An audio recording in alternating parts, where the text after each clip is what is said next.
Bienvenidos a Nueva Sabia, el espacio de Radio Paz donde cultivamos tu mente, alma y corazón.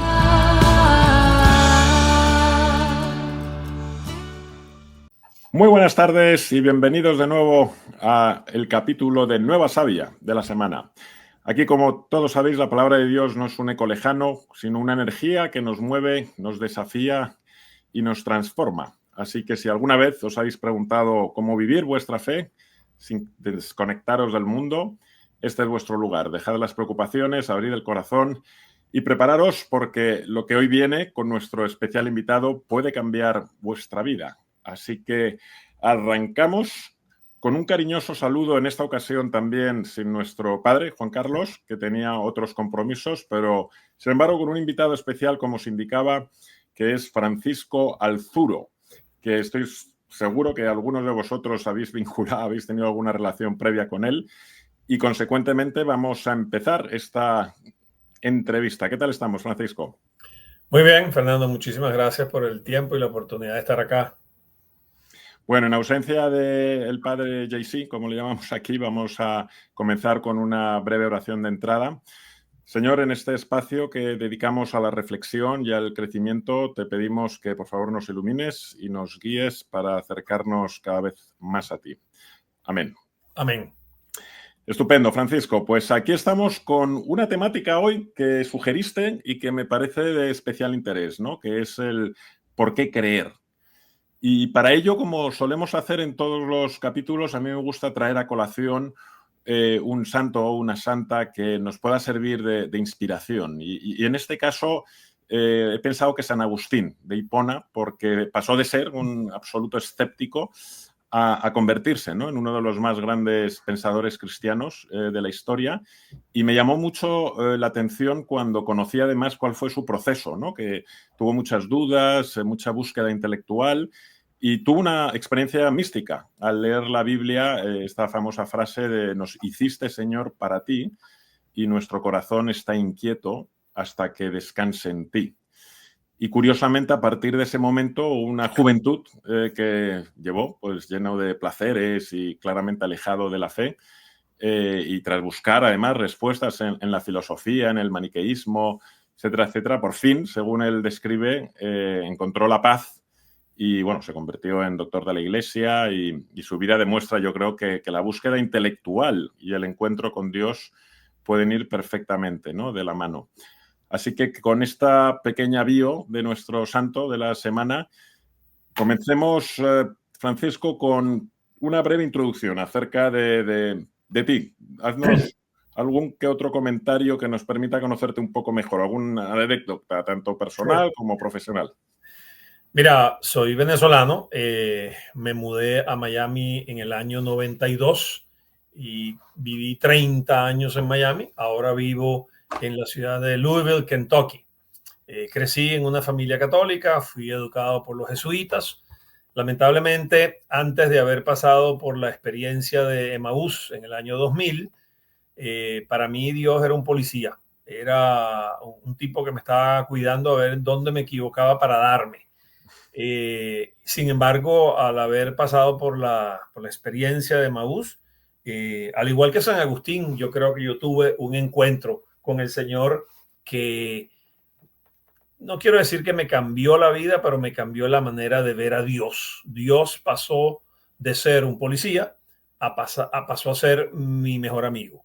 Pasó a ser ese Dios, ese Padre incondicional, ese Padre que nos da amor incondicional y que eso cambió para mí la ecuación profundamente y desde hace 25 años, desde que tuve esa experiencia, he vivido mi fe y mi vida de la mano de Dios porque sé que Él está conmigo en cada momento de mi vida, en las buenas y en las malas.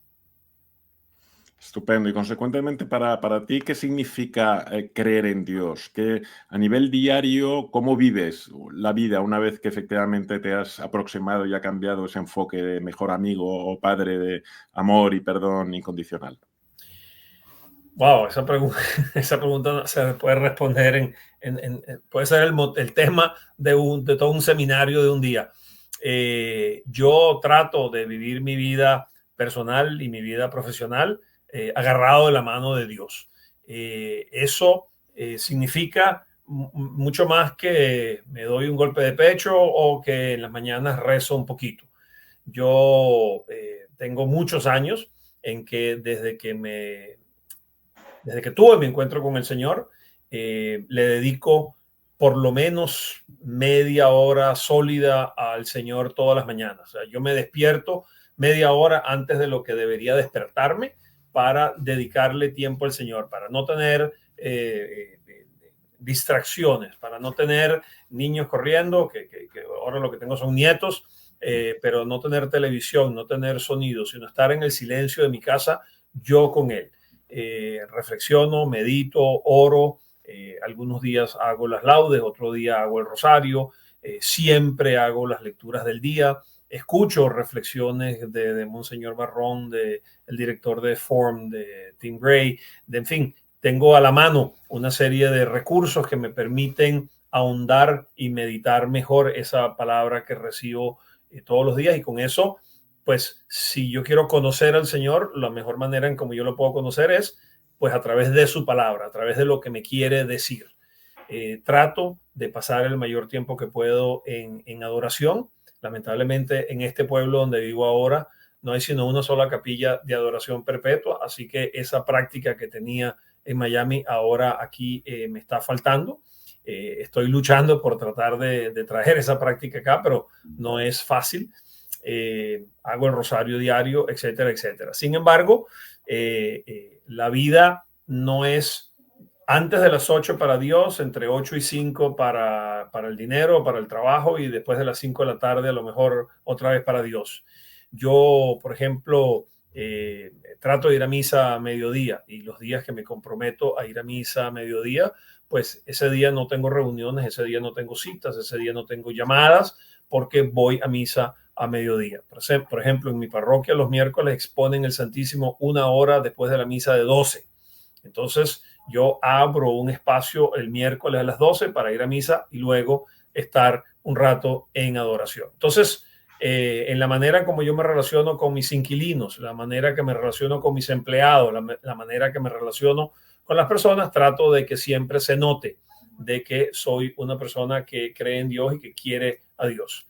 Mi mamá usaba un término que decía católicos de cafetería, ¿no? Escogemos esto porque nos gusta, esto no lo escogemos porque no me gusta, ¿no? Los vegetales los dejo, los dulces los agarro. Y así viví mi vida yo durante muchos años. Y claro, no soy un santo, estoy seguro que peco a diario, pero hago un esfuerzo por tratar de reducir esa actitud del católico de cafetería. Estupendo. Y como bien sabes, gran parte de nuestra audiencia es gente joven, y querría compartir contigo algunas de las observaciones o comentarios que suelo escuchar con mayor frecuencia, ¿no? Y que es esa inclinación, yo diría que además un poco balanceada y como si fuese blanco o negro, ¿no? Que es la ciencia como reemplazo a la necesidad de creer en Dios, ¿no? Y alguna de estas me gustaría profundizar en este tipo de prejuicios. Este le denominaría cientificista, ¿no? En el que pues solo la ciencia puede probar lo que es real, o ya no necesitamos a Dios porque tenemos a la ciencia. ¿Qué comentarías a la gente joven que tiene ese tipo de posicionamiento? Wow, yo los invitaría a que estudiaran los milagros eucarísticos, ¿no? Yo no sé si en algún programa anterior has hablado de Carlo Acutis, pero Justo el anterior. bueno, Carlo Acutis, pues este chico que murió de 15 años y que dedicó su vida a hacer conocer los milagros eucarísticos. Yo durante 20 años o algo así, he tratado de ayudar a chicos que van a prepararse para la confirmación. Y uno de los temas que tocamos en las clases de catecismo es los milagros en general. A mí me parece que los milagros son espacios que el Señor nos da para que abramos los ojos y podamos ver su presencia, ver que nos está llamando, ver que nos está queriendo decir algo. Y en particular los milagros eucarísticos, ¿no? Cuando yo tenía un conocimiento limitado de los milagros eucarísticos, lo único que sabía era pues lo que pasó en Lanciano en el año 700, lo que pasó en Argentina hace, no sé, 15, 20 años. Tuve la oportunidad de conocer personalmente al padre Peset, el que encontró esa hostia consagrada, pero he tenido la oportunidad de ver unas presentaciones, una serie de charlas en Miami de un doctor venezolano llamado Luis Enrique Palacios, quien ha tomado análisis que se han hecho de esa sangre que ha salido de las hostias consagradas, en particular una reciente en Corea y una en Polonia, en donde la ciencia ha tratado de duplicar la cadena de ADN del Señor, y para sorpresa de la ciencia solo logran duplicar la mitad de la cadena de ADN, la mitad femenina. El gameto masculino es imposible de replicar, por lo que eso ha sido un tema que me ha abierto los ojos más aún, porque los milagros eucarísticos son algo que el Señor nos dijo en el capítulo 6 de San Juan, ¿no? El que no coma de mi carne y beba de mi sangre, pues no tendrá nada conmigo, parafraseando. Y ese tema de la comunión a mí siempre me ha llamado la atención. Esta zona donde yo vivo es una zona muy protestante, aquí hay muchos bautistas, y la discusión acerca de los temas que nos separan, lamentablemente, más que los que nos unen, es muy activa. Y ahí encuentras muchas personas que no creen en la presencia real del Señor, de Jesucristo, en la hostia consagrada, ¿no? Su cuerpo, sangre, alma y divinidad. Y cuando tú ves la evidencia que dan los milagros eucarísticos, y ahora cómo la ciencia está abriendo un nuevo nivel de preguntas que antes no se podían hacer porque no teníamos los elementos para estudiar ese tipo de sangre, esas preguntas quedan para mucha gente sin contestar, y la única manera de contestarlas es a través de la fe, ¿no? A mí siempre me ha gustado mucho la pregunta de ¿creo porque tengo fe o tengo fe porque creo? ¿No? Eso es algo que a mí me gusta mucho meditar en eso, porque realmente la fe es una gracia de Dios, es un regalo de Dios, pero la fe requiere de nuestra respuesta de confianza a nuestro Padre.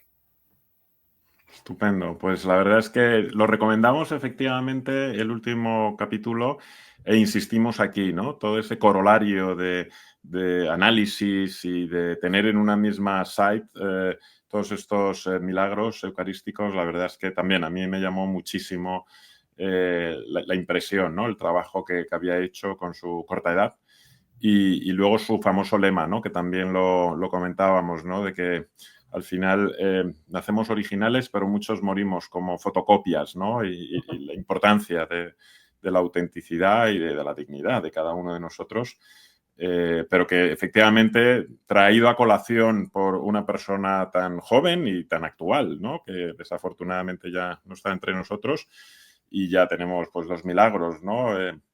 Asignados a su nombre, con lo cual, de nuevo, muy recomendable Carlo Acuti para todos aquellos que estén interesados en un ejemplo muy digno de emular entre los jóvenes. Y en esta misma línea, Francisco, vamos a ir intentando abordar algunas de otras inconvenientes o prejuicios, ¿no? Que hemos tratado el cientificista. Yo diría que luego hay también, a veces se basan en el prejuicio histórico, ¿no? Y dicen, no, es que como la Iglesia ha cometido muchos errores en la historia, en la Inquisición, etcétera, etcétera, se alejan, ¿no? de la propia institución por ese tipo de errores. ¿Qué le comentarías a un joven que te saca a colación este inconveniente? Claro, lo vivo en mi propia familia, ¿no? Con algunos de mis hijos, pero la verdad es que eso es como decir, un médico me trató mal, entonces ahora más nunca voy para el médico, ¿no? Aquí yo he usado un término muchas veces que dice, no dejes que la Iglesia Católica se interponga entre tú y tu fe, entre tú y Dios. La Iglesia Católica es un hospital de enfermos, ¿no? Lo ha dicho el Papa y lo han dicho todos los grandes santos de la Iglesia, que son los seres más humildes que hay y son los primeros que reconocen sus debilidades. La Iglesia no es para santos. La Iglesia crea santos. Llegamos todos enfermos, llegamos todos heridos, llegamos todos poseídos por el pecado, y la Iglesia nos da la oportunidad de que podamos superar todo eso y convertirnos y llegar a ser santos, ¿no? Ese es el objetivo de la vida, ¿no? Poder ser santos. Te comentaba antes de la llamada de que hay una película muy buena en España de hace unos 15 años que se llama La Última Cima, producida por Juan Manuel Cotelo. Hay una escena en esa película en que Pablo Domínguez, el sacerdote de quien se trata la película, va a hablar con una señora amiga que le acaban de informar que su bebé que está por nacer viene con una serie de defectos y que ese niño no va a sobrevivir. Minutos después de que el niño nace y muere, hay una foto de Pablo Domínguez con esta señora, y la sonrisa en la cara de la señora es algo que yo quisiera tener en un cuadro y en mi casa para verla todos los días, porque esa señora reconoció que su hijo, que solo vivió unos minutos, ya llegó a la meta, ya logró lo que todos nosotros queremos lograr, que es la santidad, y es la garantía de que está en el cielo. Ese niño no tuvo pecado original, fue bautizado en los 2 o 3 minutos de vida que tuvo y ahora está en el cielo con Dios. Entonces, yo creo que nosotros solamente tenemos 2 opciones en la vida. O creemos que este Señor que existió en Galilea hace 2000 años era en verdad el Hijo de Dios, y por lo tanto tenemos que hacerle caso a lo que nos dice, o bueno, entonces es un loco. Si no le creemos, es un tipo, uno de tantos locos que ha venido por la vida hablando de que pueden hacer esas cosas, y entonces, bueno, ciertamente vivamos la vida como nos dé la gana. Pero yo, por ejemplo, soy un firme creyente en la autenticidad de la Biblia. Una de las cosas que yo he hecho durante mis años es estudiar historias de personas que se han convertido a la fe católica provenientes de las iglesias protestantes. Porque, como tú sabes, en el año 1500, Martín Lutero generó la primera separación de la Iglesia Católica, se creó el protestantismo, luego vinieron los calvinistas, luego vino la Iglesia de Enrique VIII, en fin, hoy en día tenemos 32,000 denominaciones diferentes. Pero cualquier persona que ha sido educada seriamente en esas otras denominaciones y se dedica a esto, al final del día termina creyéndole a todos esos doctores de la iglesia como San Agustín, a quien tú mencionabas, y a ese body of knowledge, a ese alto nivel de conocimiento que la Iglesia Católica en 2000 años ha generado. Y el hecho de que en la iglesia hallamos una serie de pecadores, me parece a mí que es mejor testamento aún de que la iglesia no es de santos, sino que la iglesia es de pecadores que estamos en nuestro camino a tratar de ser santos. Muy buena la explicación, y me gusta mucho el símil, ¿no? con la medicina, ¿no? Que no tendría sentido rechazar la medicina porque un médico ha cometido un error. Obviamente, todo lo que no sea el propio evangelio, lo que no sea la inspiración divina, pues todo lo que está aderezado con el ser humano, pues es inevitable, que somos pecadores, somos imperfectos y vamos a cometer errores, ¿no? Pero la importancia de diferenciar lo que tú dices, ¿no? La fuente, el evangelio, la conexión con Dios. Cuando tú me preguntaste acerca del tema inicialmente, antes de esta conversación, yo me puse a pensar sobre eso, ¿no? Y si queremos pensar en cosas que no están aderezadas por los humanos, ¿no? Yo pienso pues en la salida del sol todos los días, pienso en un atardecer, pienso en esos milagros eucarísticos, pienso en la maravilla del cuerpo humano, pienso en la naturaleza, ¿no? Pienso en las apariciones de la Virgen María, ¿no? Las apariciones de Fátima, que en aquel momento fueron percibidas por, no sé si fueron 5.000 personas, 8.000 personas. Las apariciones que aún continúan en Medjugorje, ¿no? Todas las experiencias que existieron en Medjugorje previo a las apariciones, casi como que si la Virgen estaba preparando el terreno. La aparición de la Virgen de Guadalupe, la tilma de la Virgen de Guadalupe. A mí esos milagros que, de vuelta, se requieren de milagros muy especiales como el de la tilma de Guadalupe para que algunas personas abran los ojos. Yo deseo y pido fervientemente cada día tener la gracia de maravillarme ante los milagros mucho más pequeños y que están a la mano, ¿no? La sonrisa de mi nieto, la lluvia que nos está cayendo en este momento aquí en Kentucky, etcétera, etcétera, que todos son regalos de Dios. Entonces, para mí, la pregunta no es cómo creer, o por qué creer, sino cómo no creer en eso, cómo no creer en ese Dios que nos da todos esos regalos todos los días. ¿Y cómo respondes a la gente joven que te pregunta, ¿y por qué si es tan importante esas apariciones? ¿Por qué no las hacen más a menudo? ¿Por qué no tenemos apariciones de la Virgen más frecuente para incrementar esa cercanía? Claro. Bueno, el mismo Jesucristo en los evangelios le piden signos, ¿no? Él te decía antes, ¿no? ¿Creo porque tengo fe o tengo fe porque creo? A Jesucristo, habiendo multiplicado los panes y los peces, habiendo resucitado a Lázaro, habiendo curado al paralítico o al ciego, todavía le pedían más símbolos, ¿no? Entonces, para muchas personas, ni que el mismo Jesucristo venga y se les presente y se les pare enfrente, lo van a creer. Entonces,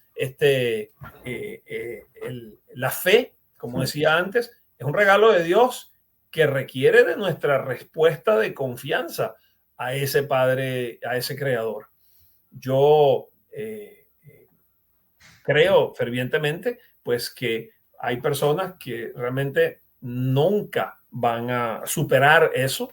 El mayor regalo que nos dio el Señor es el libre albedrío, ¿no? Es la libertad de poder decidir si creemos en Él o no. Hay una película que a mí me encanta que se llama Bruce Almighty. No sé cómo se dirá en español porque esa la conozco desde que vivo en los Estados Unidos.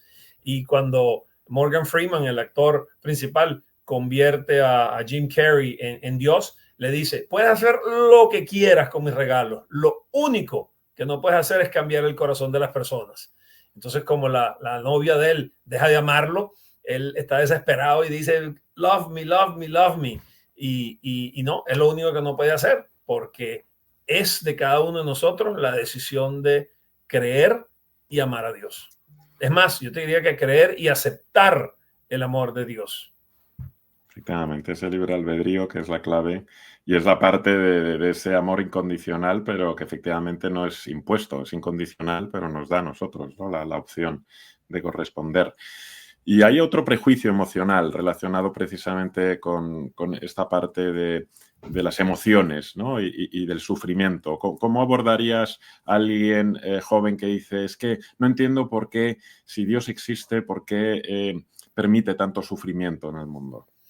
Sí, ese es un punto difícil. Yo realmente no creo que tenga una respuesta convincente. El sufrimiento es parte de la vida.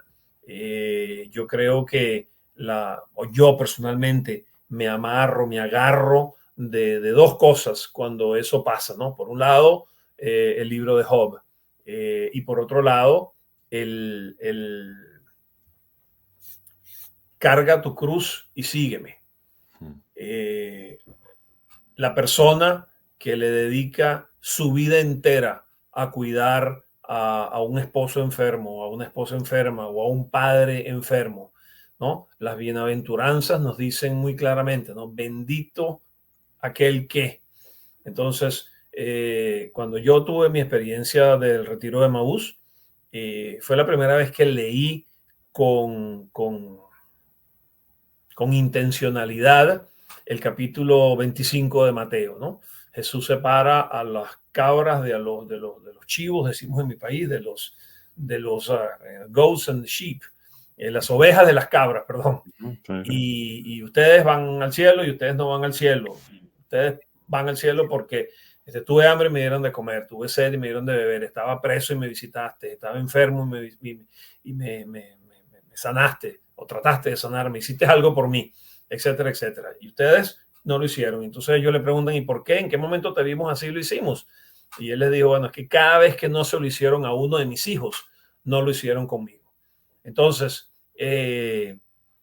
si tienes un familiar alcohólico o drogadicto, por ejemplo, yo me pregunto si Dios, cuando yo llegue al cielo y me llegue el momento del juicio, porque de vuelta, si creemos que hay un ser creador que es el que nos va a juzgar al final del día, pues a todos nos va a llegar ese momento. A mí no me van a preguntar cuántos retiros hice, cuántas comuniones di, cuántas veces, no, sino que qué hice con los hijos que él me puso enfrente para que yo los amara. Entonces, yo, de vuelta, no soy ni cercano a ser santo. Yo, por ejemplo, tengo un gran defecto y es que a la hora de que tengo que llamar por teléfono a un lugar de customer service y la persona no me atiende como yo pretendo que me atienda, se me salen los tapones y pierdo la ecuanimidad y pierdo el control. Y es algo de lo que me admito que soy culpable y que me cuesta mucho controlar, ¿no? Y estoy seguro que va a ser una de las cosas que me van a decir, bueno, cuando tú insultaste a esa señora que estaba en el teléfono tratando de resolverte un problema, pues no amaste a uno de mis hijos, ¿no? Un poco lo que hablábamos al principio de tratar de vivir una vida congruente entre las cosas que digo y las cosas que hago. Es así, ¿no? Y también en ocasiones, yo cuando hemos abordado este asunto en particular, bueno, primero uno anticiparte que ya afortunadamente la inteligencia artificial y los agentes de inteligencia artificial de una de estas empresas participadas del fondo de inversión que tengo, que te comentaba, es increíble, ¿no? Como ya nos van a coger, están ya en los hoteles y en los bancos de los clientes de estas empresas, cogiendo el teléfono primero en tiempo real, o sea, no vamos a tener que esperar ya. Segundo, hablan 40 idiomas, con lo cual en cuanto digas la primera frase ya te van a responder en tu idioma preferido. Tercero, están 24/7 con buen estado de ánimo, sin cansarse, y sobre todo tienen toda la información que necesitan en tiempo real, no tienen que repisar o solicitar, te espero un momentín que le paso con el departamento, no, está toda la información que se les ha proporcionado previamente, con lo cual te pueden decir en tiempo real cuántas habitaciones disponibles, a qué precios, con qué descuentos o qué préstamo te pueden dar una vez que le has dado ya, lógicamente, ¿no? Tus datos. Con lo cual vas a tener menos riesgo en breve de pecar en esos escenarios porque se va a optimizar de mala manera. Pero bromas aparte, con relación al sufrimiento, la verdad es que muchas veces yo les he respondido, a ver, la existencia del mal primero no prueba la inexistencia de Dios. O sea, es un tema totalmente, o sea, puede ser una objeción válida, pero es que además... en mi entorno al menos, que no sé si estadísticamente es válido, pero muchas personas a mi alrededor han encontrado a Dios precisamente gracias en medio del sufrimiento. O sea, que en muchas ocasiones incluso es que es la vía en la que salir de pues vivir sin realmente prestar atención muchas veces, ¿no? Porque estamos o en la rueda del hámster, ¿no? O en entretenimiento non-stop y de repente nos olvidamos, ¿no? De cuál es realmente nuestro cometido o nuestro propósito terrenal. Porque tú crees ahí, Francisco, que es posible realmente alcanzar el éxito terrenal, que te voy a hacer dos preguntas en una. ¿Qué es el éxito para ti? ¿Y se puede alcanzar ese éxito sin Dios? Bueno, entonces tenemos definiciones diferentes de éxito, porque el éxito para mí no está en el dinero o en las cosas del mundo. El éxito está en lograr hacer la voluntad de Dios. El éxito para mí, personalmente, es saber que mis hijos me aman, saber que mis hijos creen que yo soy un buen papá, saber que mi señora sabe que yo estoy incondicionalmente con ella en las buenas y en las malas, saber que yo le dedico todo el tiempo que puedo al Señor. Eso para mí es el éxito, ¿no? Si encima de todo lo que yo hago para ganarme la vida. Yo tengo un amigo, Patricio Davy, de la parroquia, que a lo mejor tú conoces, que dice, yo me gano la vida vendiendo departamentos, pero trabajo para Dios. Entonces, eso sería para mí la definición de éxito. Qué bueno. Y es que cuánta falta hace, ¿no? El que redefinamos muchas veces conceptos que desafortunadamente en el sistema capitalista o en economías tan consumistas como las que vivimos, mucha gente efectivamente se pierde, ¿no? Y desafortunadamente muchos jóvenes o generaciones pasadas hemos podido cometer la equivocación de empezar a subir escaleras pensando que eran las adecuadas y cuando llegas arriba del todo te das cuenta que era la escalera inadecuada, ¿no? O que no tenía ningún sentido. Ahora, perdón que te interrumpa, pero es que me acaba de venir a la mente. Hace una semana tuve una conversación con mi hijo menor, que cumple 30 años este año, ¿no? Él está bastante alejado de la iglesia, él tiene problemas de creer. Nosotros hablamos mucho del tema, yo pues lo dejo, yo sé que el Señor algún día va a tocarle el corazón, pero hace una semana me llamó así de repente un día a las 2 de la tarde y acababa de salir de un turno de trabajo y me estaba contando de un compañero de trabajo que era hijo de un individuo adicto y que la mamá era codependiente al punto de que el tipo abusaba del hijo y de la mamá y estuvieron en la calle, fueron homeless por un tiempo mientras el papá estuvo en la casa. Él estaba contando de todo el sufrimiento que él tuvo a raíz de la adicción del papá. Y entonces él me llamó a mí a decirme gracias por haber sido un papá normal, gracias por haber estado allí, gracias por haberme dado amor. Entonces, como tú comprenderás, pues eso me llenó a mí mi semana. No podía pasar nada de esa semana que a mí me sacara de la nube en la que estaba flotando, porque esa es para mí la definición del éxito. Perdona que vuelva al tema, pero me acordé cuando estabas hablando ahorita. No, estupendo. Y es este tipo de anécdotas y detalles y de testimonios, ¿no? Que, como decía San Francisco de Asís, al final es evangelicemos y si es necesario usemos las palabras, pero la verdad que lo más impactante es siempre el ejemplo, ¿no? Y las buenas obras que podamos compartir y que nos acontezcan. O sea, que maravilloso. Y efectivamente, la última que te voy a poner, porque se nos va acabando el tiempo, pero que es otra que suelo encontrar en jóvenes con cierto ego, porque posiblemente todavía la vida no les ha dado esa primera bofetada, ¿no? que decimos en el mundo del boxeo, en el que de repente tienes un plan hasta que ¡pum! La vida te da la primera bofetada, entonces te empiezas a replantear, ¿no? Y es el que hay gente joven que cree que creer en Dios es para débiles, ¿no? Que ellos no necesitan la fe porque es una muleta para gente débil y demás. ¿Cómo responderías o cómo entrarías en esa conversación? Sí, todos hemos escuchado el dicho de que la fe o la religión, las religiones son el opio del pueblo, ¿no? Creo que fue Mao Zedong que dijo eso hace no sé cuántos años, 1000 años, no sé hace cuánto vivió Mao Zedong.